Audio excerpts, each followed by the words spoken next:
read Chapter 2 of Close Encounters of the Third. 4-year-old Barry Guyler was having a restless night.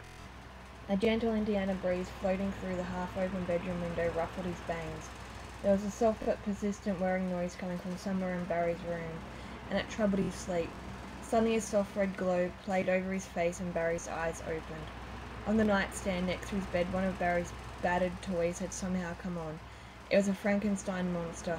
When it raised its hands as if to strike out, its pants fell down and it blushed.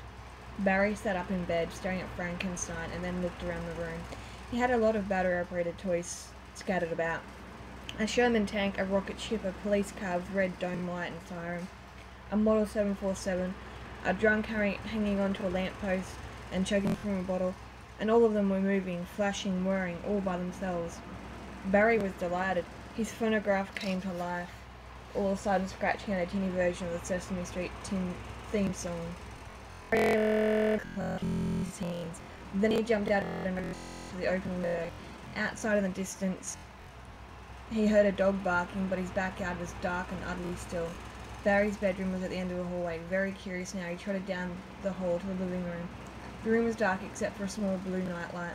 Barry sensed, though, that something was different. Something was out of place. All the living room windows were wide open and the night air was breathing through the lacy curtains, stirring them in a very odd way. The front door was wide open as well, and the porch light was shining brightly against the black night. Despite all these strange things, the little boy was not frightened. He was ready for fun. There was a funny smell coming in the open windows and door, a little like the way the air smelled after there had been a lot of thunder and lightning. But Barry didn't think a summer storm had just come through. He hadn't heard anything different. He didn't hear any water dripping. Besides, this was different. He decided to go see what was happening in the kitchen. All the windows in there were wide open too, and the breeze was really blowing. The back door was ajar and rattling against a safety chain, but that was nothing. Bingo's dog door had got knocked off its hinges and was lying on the floor, and Bingo wasn't in his bed next to the refrigerator.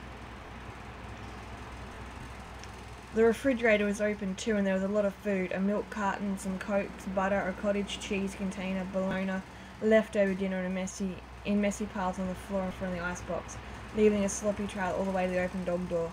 Barry picked up a half-melted Heath bar.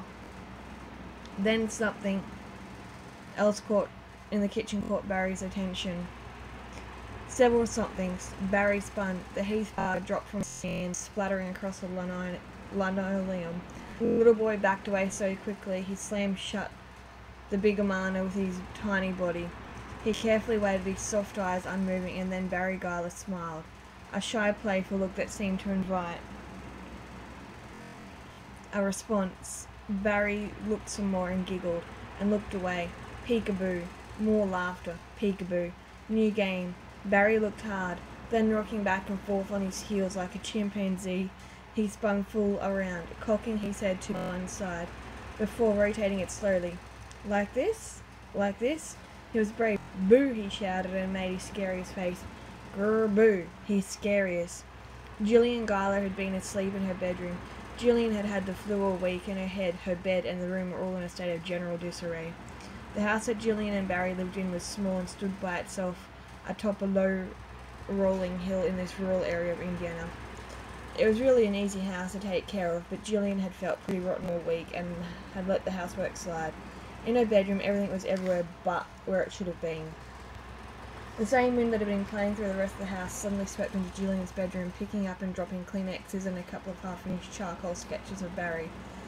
The bedside table clutter was of pills, nasal sprays, half a sandwich, and a can of Coke. Gillian started coming half awake in that peculiar frame of mind that flu produces. Tired but not sleepy, thinking but not very clearly, able to do something but not about to. She was under the covers but was still wearing a bathrobe. The TV set was on, and the laughter Gillian at first heard she thought was coming from the stupid sitcom that she saw flickering on the screen. But during a commercial, Gillian heard the laughter again and finally recognized its source. Barry began to imitate the thing outside, mimicking what he saw. First he covered and uncovered his eyes as if playing peekaboo, then he spun around several times like a top. He cocked his head left and right again.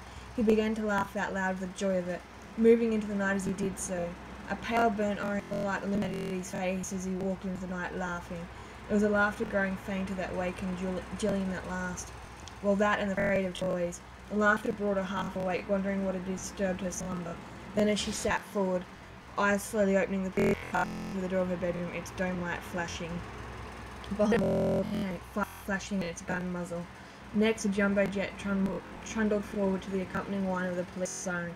And finally, his pants dropping down, rising and falling again, Frankenstein's monster lurched in, arms outstretched. Gillian jumped wide awake, flipped off her covers and got out of bed. The police car narrowly missed her toes as it headed for a wall and shoved its grill into the plaster. Behind it, the other toys began piling up in a confused multi-vehicle collision. "Barry," Gillian called. Then she remembered his laughter. It had all but faded away, only the memory of it still hanging in the night air. The bed clock read 10:40. What? No, he'd only been in bed 2 hours. Gillian staggered up and went down to the hall to her son's room. Barry's bed was empty. The windows were open. She ran out of the room, back down the hall to the living room. There she stared about her widely at the open windows, the open front door, the shining porch light. Unmistakably now, the sound of Barry's laughter was outside the house, out in the night somewhere. Gillian gave a little cry and then sneezed. The laughter fainter this time. Oh God, Gillian thought wildly. She rushed out the front door into the yard, trying unsuccessfully to adjust her eyes to the darkness beyond the porch light. Gillian found herself whimpering. Catching hold of herself as best she could, she cried, "Barry! Barry!" and ran into the darkness in the general direction of her son's disappearing laughter. So that is the end of Chapter 2 of Close Encounters of the Third Kind.